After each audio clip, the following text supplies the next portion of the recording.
At my husband's 40th birthday celebration, his mother clinked her champagne glass and announced I had been unfaithful for years. The room fell silent. 200 guests turned to stare at me. My husband's hand tightened around his glass until it shattered, and before I could speak, he grabbed my arm and shoved me backward into the dessert table. Cake and champagne splattered across my ivory dress as I hit the floor. I lay there among the ruins of the elaborate display, feeling the cold marble beneath my back. He turned away, already accepting his mother's comforting embrace. That's when I started laughing. Not hysterical laughter. Not broken laughter. A slow, knowing chuckle that rose from my chest and echoed through the stunned ballroom. My husband froze mid-step.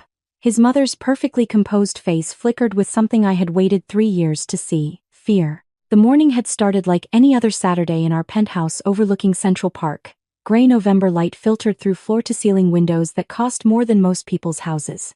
I was already awake when my husband emerged from his private bathroom, steam trailing behind him like a ghost. At 40, Marcus still looked like the man who had swept me off my feet at a charity gala 7 years ago. Tall, dark hair silvering at the temples, the kind of jaw that belonged on magazine covers. But his eyes had changed. Where there was once warmth, I now saw only a strange emptiness that appeared after his father's death 3 years ago. "Happy birthday," I said, keeping my voice light. He bent to kiss my cheek. His lips were cool despite the hot shower. "Mother's excited about tonight," he said. The words came out rehearsed, hollow. "I'm sure she is," I thought. But I replied with a practiced smile. "She's outdone herself with the planning."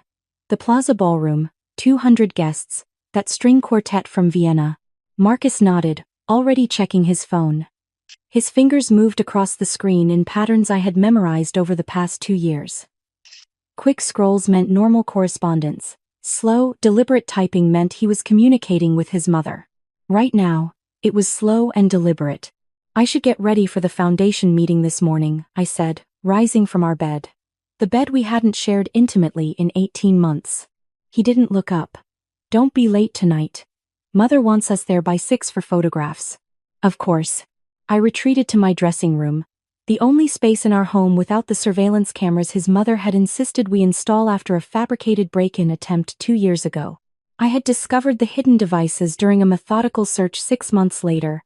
Tiny lenses embedded in smoke detectors, picture frames, even the antique clock in our bedroom. I left them all functional but had become an expert at feeding them exactly what Eleanor wanted to see: a devoted daughter-in-law, a perfect society wife, a woman completely under control. But in this room, behind a false panel I had installed during a renovation, I kept my real life. 3 burner phones, 2 encrypted laptops, external hard drives containing over 4,000 documents, photographs, and recordings. My insurance policy against the woman who had spent 3 years trying to destroy me. I pressed my thumb against the hidden biometric scanner and the panel slid open. The soft glow of indicator lights greeted me like old friends. For 3 years, I had been building a case that would bring the Ashford dynasty to its knees.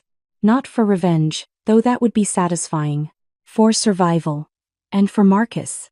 The man I had married, who had been slowly erased and replaced by whatever his mother had turned him into. My name is Vivian Chen Ashford. I'm 42 years old, a former federal prosecutor who left the Department of Justice to marry into one of New York's oldest families. When I met Marcus at that charity gala, I thought I had found my person. He was kind, funny, passionate about using his family's wealth for actual good rather than tax write-offs disguised as philanthropy.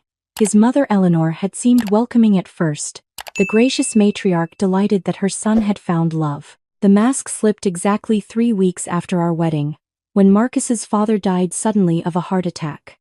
Or what the family doctor called a heart attack. What I later discovered, buried in medical records I obtained through channels that would make my former colleagues uncomfortable, was a lethal injection of potassium chloride administered by the same doctor who signed the death certificate. The same doctor who received a $5 million payment from an Ashford shell company 2 days later. Richard Ashford had been planning to divorce Eleanor. He had discovered what she really was, not just a controlling socialite, but the architect of a financial empire built on fraud, manipulation, and the systematic destruction of anyone who threatened her control. Including, it seemed, her own husband. After Richard's death, everything changed. Marcus began attending weekly sessions with Dr. Harold Vance, a psychiatrist his mother recommended to help him process grief. Within 6 months, the man I married had become someone I barely recognized. Distant, compliant. His eyes would go vacant during family gatherings, especially when Eleanor whispered in his ear. He started repeating phrases that sounded rehearsed, making decisions that contradicted everything he had ever believed. I noticed the patterns because pattern recognition was my job for 15 years. I prosecuted financial criminals, cult leaders, human traffickers. I knew what psychological manipulation looked like.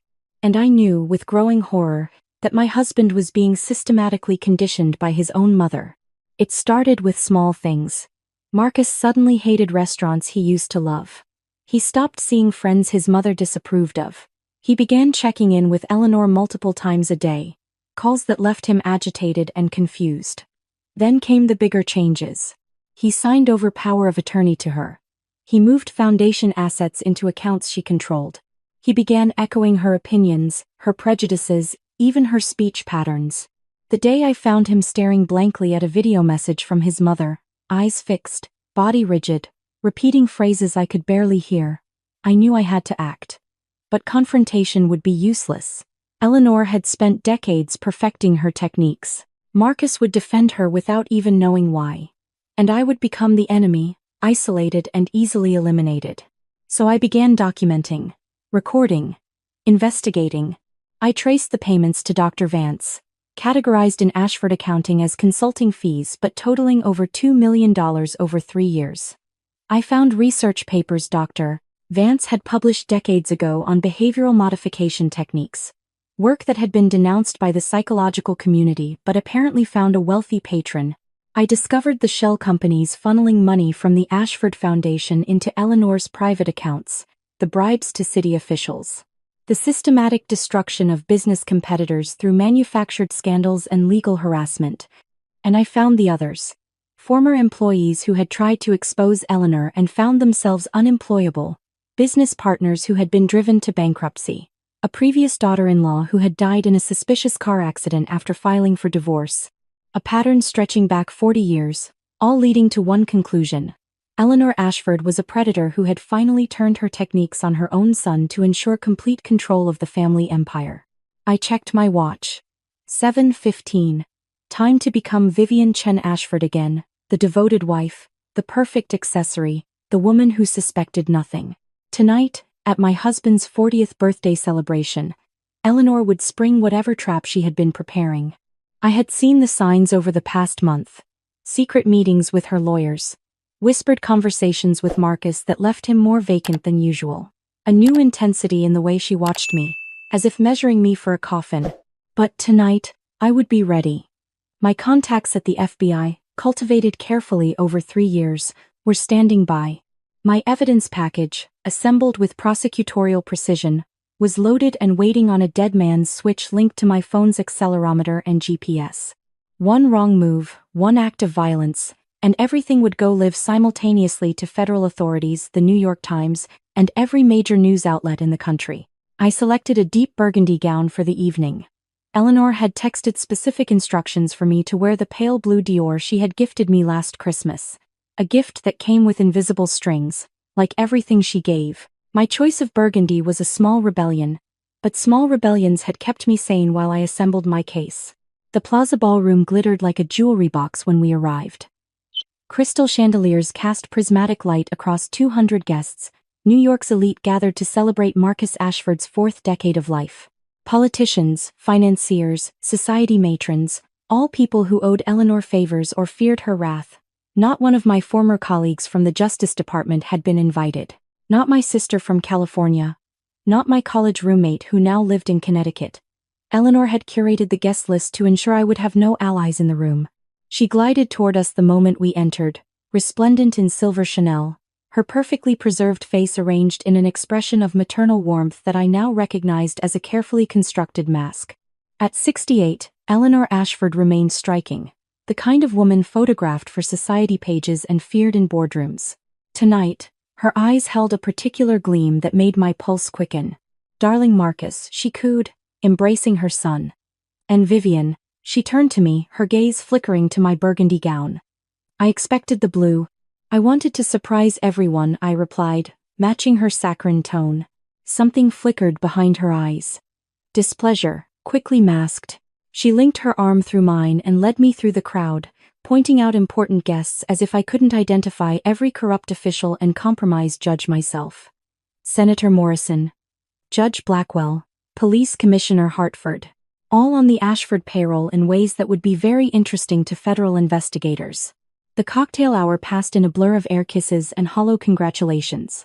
I circulated carefully, playing my role while tracking the movements of three specific people. Eleanor, who never strayed far from Marcus. Dr. Vance, who had positioned himself near the main stage with a direct line of sight to my husband, and a silver-haired man I didn't recognize, who had arrived late and immediately entered into intense conversation with Eleanor's personal attorney. I drifted closer, using the crowd for cover. The documentation is complete, the attorney was saying. Once the announcement is made tonight, we can proceed with the conservatorship filing Monday morning. And if she contests? The silver-haired man asked. Eleanor has video evidence that should make any contest inadvisable. The attorney's smile made my skin crawl. Mrs. Chen Ashford's history of instability will be well documented by then. I understood then. Tonight wasn't just about humiliation. Eleanor was planning to have me declared mentally unfit, to strip away my legal standing so thoroughly that any accusations I might make would be dismissed as the ravings of a disturbed woman. The affair announcement was just the opening salvo, designed to create a public record of my alleged betrayal before the real legal assault began. My phone buzzed silently. A message from my FBI contact. Standing by. Ready when you are. I typed back. Hold for my signal. May need evidentiary support tonight. The dinner bell chimed, and guests began moving toward their assigned tables. I found my seat next to Marcus, directly across from Dr. Vance. Eleanor commanded the head of the table like a queen on her throne, her eyes constantly tracking me, cataloging my every expression. Before we begin our meal, Eleanor announced, tapping her champagne flute with a silver knife, I want to share how proud I am of my son. 40 years of carrying the Ashford legacy with grace and dignity. Marcus smiled mechanically. I noticed his left hand tapping a pattern against the tablecloth, the same pattern I had documented dozens of times. A stress response, triggered by his mother's proximity. Marriage is sacred, Eleanor continued, her gaze sliding to me. That's why it pains me to share what I've recently discovered about the woman my son calls wife. The room fell silent. 200 faces turned toward me with predatory interest. For 3 years, Eleanor said, her voice dripping with rehearsed sorrow, I have protected my son from the truth. But I can no longer stay silent. She pulled out her phone and held it up, showing a photograph I recognized instantly because I had been there when it was taken. My former colleague from the Justice Department, Michael Torres, hugging me at his wife's birthday party last March. A friendly embrace between old friends twisted by angle and context into something sordid. Vivian has been unfaithful. Gasps rippled through the crowd. I watched Marcus's face, saw the programmed response kick in. His jaw tightened. His eyes went flat. Eleanor leaned close to him, her lips brushing his ear. Remember your duty, she whispered, just loud enough for me to hear. Protect what's ours. Marcus turned to me, and for a moment, I saw genuine confusion in his eyes. The real man, buried under layers of conditioning, struggling to surface. Then it was gone, replaced by cold certainty. Is this true? He demanded, his voice carrying across the silent ballroom. Marcus, listen to me carefully, I said, keeping my voice steady. That photograph was taken at Michael's wife's 40th birthday party. I can prove it.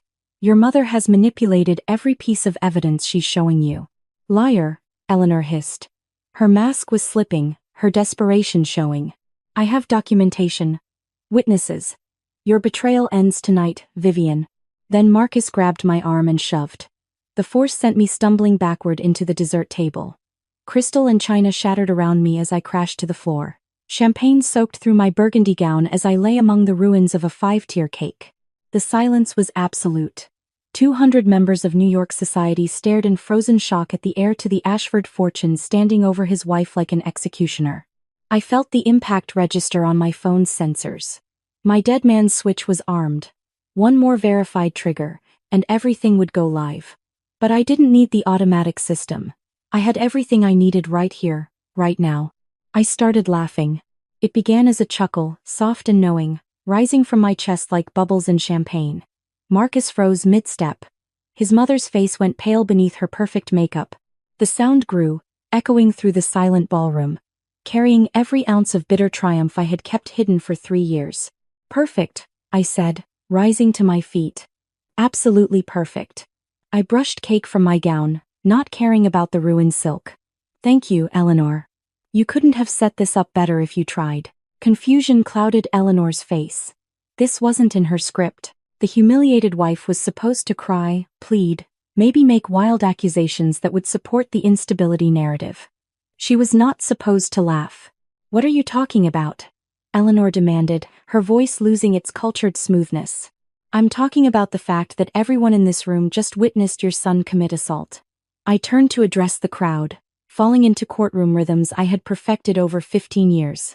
You all just watched Marcus Ashford, under his mother's direct instruction, physically attack his wife. On camera. She gestured to the dozens of smartphones still raised in shock. In front of 200 witnesses. She's clearly unhinged, Eleanor sputtered. Marcus, help your wife, she needs medical attention, she's having some kind of episode. But Marcus wasn't moving. He was staring at his hands as if seeing them for the first time. His eyes had lost their flat emptiness, replaced by something I hadn't seen in 3 years. Confusion. Horror. The man underneath the programming, fighting to surface. What did I just? He whispered. Vivian. I don't. Why did I? I turned back to Eleanor, watching fear bloom across her features. Check your phones, I announced to the crowd. Some of you may have received an email in the last 30 seconds. The others will receive it within the hour. The first notification chime sounded from somewhere in the back of the room. Then another. Then a cascade of pings and buzzes as my evidence package began arriving in inboxes across the ballroom. What is this? Judge Blackwell demanded, staring at his phone with a face gone gray. Evidence, I replied calmly. 3 years of documentation proving that Eleanor Ashford orchestrated the murder of her husband Richard. That she has been systematically conditioning her son Marcus through a psychiatrist named Harold Vance using techniques classified as psychological torture. That the Ashford Foundation has laundered approximately $400 million through fraudulent charitable programs. And that many of you, I swept my gaze across the panicking crowd, have been complicit in covering up her crimes. Dr. Vance had begun edging toward the exit. I called out to him directly. Dr. Vance, you might want to stay. The FBI agents arriving in the lobby will have questions about the research you've been conducting on Marcus. I believe the technical term is coercive psychological programming, the same techniques used on prisoners of war, applied to a patient without consent for 3 years. Vance froze. His clinical detachment had vanished, replaced by the panicked calculation of a man realizing his carefully constructed alibis were crumbling. This is insane, Eleanor said, but her voice had lost its power. She's fabricating everything. Marcus, tell them your wife is a liar. But Marcus had sunk into a chair, his head in his hands. His body shook with tremors as years of suppressed memories began breaking through. The sessions, he muttered. The videos. The words she made me repeat. I couldn't think, I couldn't choose. Everything she said felt true even when I knew it wasn't. That's the conditioning breaking down, I said gently, kneeling beside him despite the ache where I had hit the floor. Your mother and Dr. Vance have been programming your responses since your father's death. The technique involves medication, repetitive verbal commands, and punishment for independent thought. My father, Marcus said suddenly, his eyes meeting mine. You said his death. What really happened to my father? Silence fell over the ballroom again. Eleanor's face contorted with something between rage and terror. Your father discovered what your mother really was, I said. He was going to divorce her, take control of the foundation, expose her financial crimes. So she had him killed. Dr. Jameson, the family physician, administered a lethal injection. The payment records are in the evidence package I just distributed. Lies. Eleanor screamed, finally losing her composure completely. This ungrateful woman has corrupted my son, destroyed our family name, and now you're all believing her fantasy. The ballroom doors opened. 4 people in dark suits entered, moving with the efficient calm of federal law enforcement. I recognized Agent Patricia Reyes in the lead, my primary contact who had been patiently assembling a federal case based on my intelligence for the past 18 months. Eleanor Ashford, Agent Reyes announced, "You are under arrest for conspiracy to commit murder, wire fraud, money laundering, and racketeering. You have the right to remain silent. Do you know who I am?" Eleanor demanded as agents approached her. "I will destroy you. I will destroy all of you. We know exactly who you are," Agent Reyes replied. "That's why we're here." I watched as they handcuffed Eleanor, her silver Chanel gown incongruous against the metal restraints. Dr. Vance was being detained near the exit, his protests about patient confidentiality ignored. Several guests were attempting to slip away, only to find more agents blocking the doors, taking names, securing devices. Marcus sat motionless through all of it, staring at his mother as if seeing her for the first time. "All those years," he said finally. "Everything I thought I believed. Everything I thought I felt. Was any of it real?" I touched his arm carefully, not sure how he would react. "The beginning was real," I said honestly. "When we met, when we fell in love, before your father died. That was you. The real you." She tried to erase that person, but she failed. "You're still in there, Marcus." "I hurt you," he whispered, horror washing over his face as he finally processed what he had done. "In front of everyone. I attacked my own wife. You were responding to a trigger," I explained. "A command she programmed into you years ago. Your conscious mind had no control. That's what the evidence will show, and that's what will hopefully help you avoid criminal charges for what happened tonight." He looked at me with the first genuine emotion I had seen from him in 3 years. "Why did you stay? Why didn't you just leave when you realized what was happening?" I considered the question, one I had asked myself countless times during those long nights documenting Eleanor's crimes. "Because I loved who you were before she got to you," I said finally. "And because I couldn't let her do to anyone else what she did to you. Your father. Her first daughter-in-law. All the employees she destroyed. Someone had to stop her." Marcus's mother was being led toward the exit now, her protests growing more desperate. The elegant ballroom had transformed into a crime scene, guests giving statements, phones being collected as evidence, the elaborate birthday celebration reduced to chaos. The man I had hired to photograph our reconciliation story would be capturing very different images tonight. Tomorrow's papers would lead with the Ashford downfall, not the anniversary they had never intended to celebrate. 8 months later, I sat in a federal courtroom watching Eleanor Ashford receive her sentence. Gone were the designer clothes and perfect makeup. She wore orange and defiance, still believing somehow that her money and connections would save her. They didn't. 34 years. The judge's voice carried across the packed courtroom. For conspiracy to commit murder, racketeering, fraud, money laundering, and a host of lesser charges. She would be nearly 100 before she was eligible for parole. Dr. Vance had turned state's evidence within weeks of his arrest, trading detailed testimony about his conditioning techniques for a reduced sentence. His records proved invaluable in understanding what had been done to Marcus and in building the case against Eleanor. He would serve 12 years and lose his medical license permanently. The Ashford Foundation had been dissolved, its legitimate charitable functions transferred to new organizations with proper oversight. The fraudulent assets, nearly $500 million traced to offshore accounts and shell companies, were being redistributed to the victims Eleanor had spent decades destroying. Former employees who had lost careers, business partners driven to bankruptcy. The family of Richard Ashford's first daughter-in-law, whose death was being reinvestigated. And Marcus. I found him waiting outside the courthouse, thinner than before, wearing casual clothes instead of the tailored suits his mother had always insisted upon. He had spent 6 months in a residential treatment program specializing in recovery from coercive control. The progress had been slow, painful, and ultimately transformative. "It's over," he said as I approached. "The trial is," I agreed. "The rest is just beginning." We walked together toward the park, finding a bench overlooking the river. The late spring sun was warm, and I was reminded of the day we met, nearly 8 years ago. A different lifetime.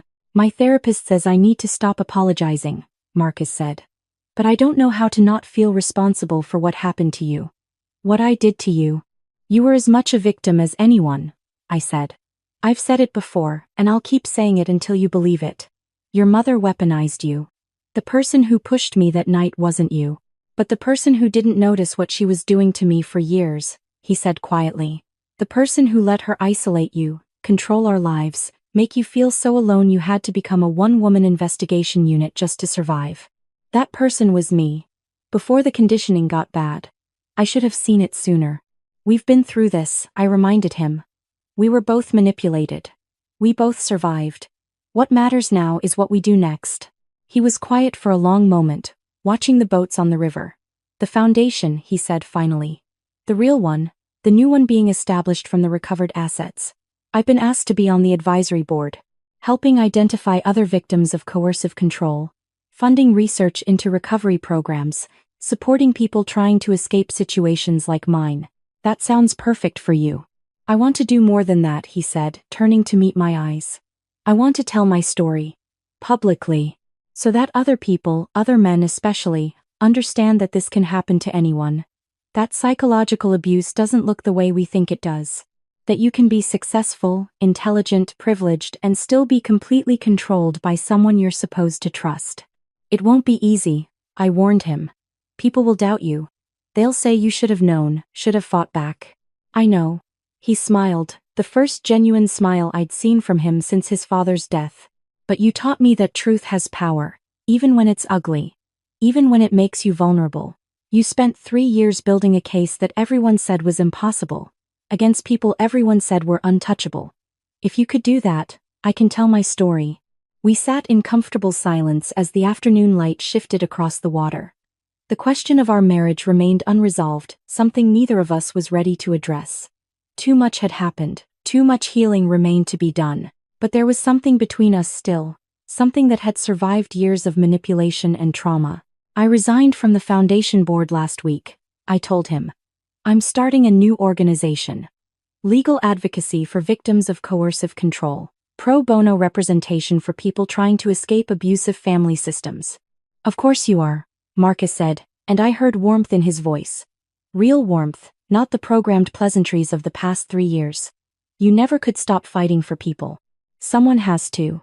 He reached out and took my hand, the first voluntary physical contact between us since his recovery began. I didn't pull away. Whatever happens with us, he said carefully, whatever we decide about the future, I want you to know that what you did, staying when you could have left, fighting when you could have walked away, it saved my life. Not just legally. Not just physically. You gave me a chance to become a real person again. I squeezed his hand gently. That's all any of us can do, I said.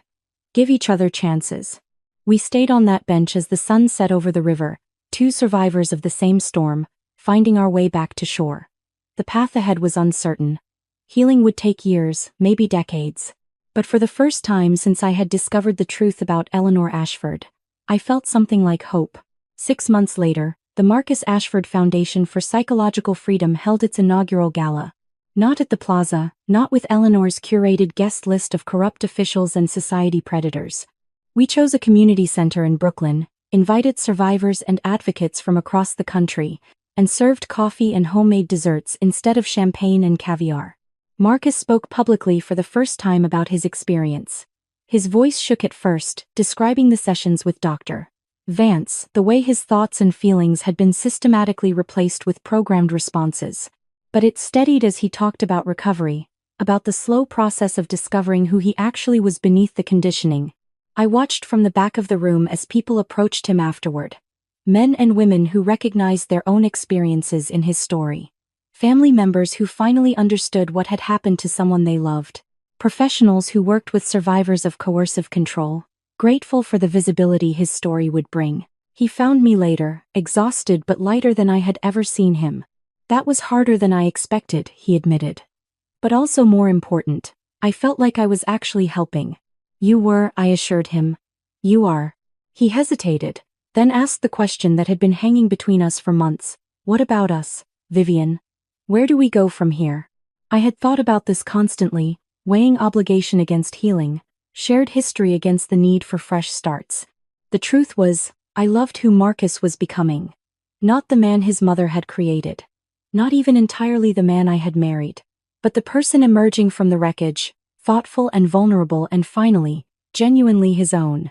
I don't know, I said honestly. I think we need more time. More healing. But I don't want to close any doors either. He nodded, accepting this. Maybe that's enough for now, he said. Not closing doors. Maybe it is. I thought about Eleanor, serving her sentence in a federal facility upstate. About the empire she had built on manipulation and fear, now dismantled and redistributed to the people she had harmed. About the years I had spent fighting in secret, never knowing if it would work, never certain I would survive. What had started as a desperate bid for survival had become something larger. A foundation that would help thousands, a story that would validate countless experiences. A relationship that might, eventually, find its way back to something real. The woman who had laughed on the floor of the plaza ballroom, covered in champagne and cake and 3 years of accumulated rage, hadn't known what the future held. She had only known that truth was worth fighting for, even when the powerful seemed invincible. Now I knew the rest. Truth doesn't just expose lies. It creates possibilities. Space for healing, for growth, for becoming whoever you were meant to be before someone tried to make you into something else. Eleanor Ashford had spent her life controlling others. In the end, she had created the conditions for her own destruction. And in the chaos of her fall, something unexpected had grown. Hope. Before we begin, I want to take a moment to thank each of you for being part of this incredible journey. If you're enjoying these stories of empowerment, consider subscribing. It's completely free and helps us build this amazing community. Let's continue.